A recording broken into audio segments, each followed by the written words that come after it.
Aiនេះហាគឺរៀងតនេដែរបងប្អូនដូចនេះហើយក៏គិតថាចង់ធ្វើមន់ជើង3ញ៉ាំម្ដងណាមួយដូចជាល្វីងមាត់ជូមាត់មិនទេបងប្អូនហើយអញ្ចឹងហើយគិតថាធ្វើគ្រឿងក្លែមទៅហើយគ្រឿងក្លែមមកមុខនេះផងដែរគឺមានឈ្មោះថាមន់ជើង3បញ្ជាក់បងប្អូនណាមន់ជើង3មិនមែនយក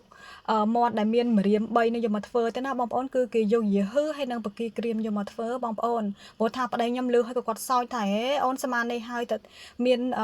ជើងមាត់ឯណាយកមកធ្វើគឺគាត់អត់ដឹងបងប្អូនស្មានតែយើងយកមាត់ដែលមានម្រាមជើង3យកមកធ្វើតាំងកប៉ិតទៅគឺអត់ទេបងប្អូនតើធ្វើឲ្យគាត់មើលថាអូមាត់ជើង3គេធ្វើអញ្ចឹងអូថាហ្នឹងហើយបងគេធ្វើអញ្ចឹងព្រោះមានអ្នកខ្លះគឺគាត់អត់ស្គាល់ទេបងប្អូនថាមាត់ជើង3នេះធ្វើរបៀបម៉េចនេះហើយថ្ងៃនេះគឺមកធ្វើវីដេអូបង្ហាញជូនតែម្ដងអញ្ចឹងហើយក៏ជាដំបូងហ្នឹងយើងយកយីហឺនេះយកតែអាំងណាបងប្អូនបន្ទាប់ពីអាំងហ្នឹងហើយគឺយើងមកហាន់ខ្ទឹមសហើយនឹងគល់ក្រៃបងប្អូនគឺខ្ញុំអត់ចោលទេណាយើងហាន់ជាចិនស្ដាងទូអញ្ចឹងទៅបន្តមកទៀតនេះគឺខ្ទឹមក្រហមយើងចាខ្ញុំប្រើមួយផ្លែហ្នឹងតែម្ដងណានិយាយចំអាគ្រឿងខ្លែងមួយមុខនេះគឺយើងខ្វះអត់បានទេណាបងប្អូនអាប្រហែលមុខហ្នឹងបន្តមកទៀតគឺក្រូចឆ្មាខ្វះអត់បានដែរបងប្អូនណាម្ទេសអីហ្នឹងគឺយើងហាន់មកគឺខ្ញុំចូលចិត្តរៀងហិលបន្តិចផងដែរហើយមន់ជើង3នេះផងដែរគឺតែត្រូវការប្រៃផ្អែមជូររៀងហិលតិចណាបន្តមកទៀតហ្នឹងគឺជីរណាចាជីរណាក៏ខ្ញុំអត់ចោលដែរគឺខ្ញុំដាក់ហើយបន្តពីហាន់បន្លែប្លុកគ្រឿងក្រៅនឹងអស់ហើយគឺយើងមកចាប់ដើមហែកយីហឺដែលខ្ញុំអាំងហើយមិញហ្នឹងយើងទុកឲ្យត្រជាក់ទៅចាំយើងហែកអត់ហែកតែក្តៅបងប្អូននៅបវរលាដៃអញ្ចឹងហើយឥឡូវយើងចាប់ដើមមកផ្សំគ្រឿងយើងមានដូចជាបកាយីហឺនឹងឯងយើងដាក់ចូលមកហើយនឹង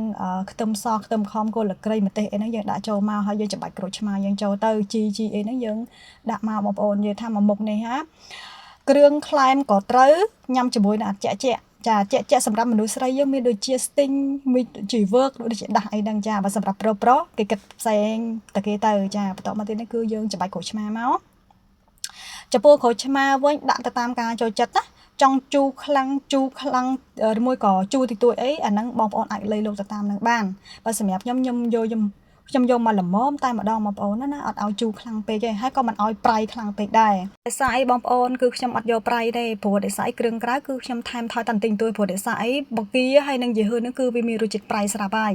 ដូច្នេះហើយគឺយើងថែមថយគ្រឿងតាន់បន្តិចមិនទួចអីណាបងប្អូនហ្នឹងហើយបាត់សម្រាប់ជូរវិញបងប្អូនដាក់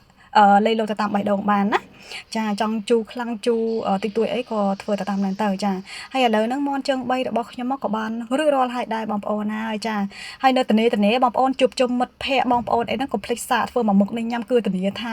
ឆ្ងាញ់ហើយសប្បាយចិត្តទៀតផងបងប្អូនហើយព្រោះថាមន់ជើង3នេះគឺងាយបានធ្វើទេចាអញ្ចឹងអរគុណចំពោះការតាមដាននៅវីដេអូរបស់អរគុណច្រើនជម្រាបលា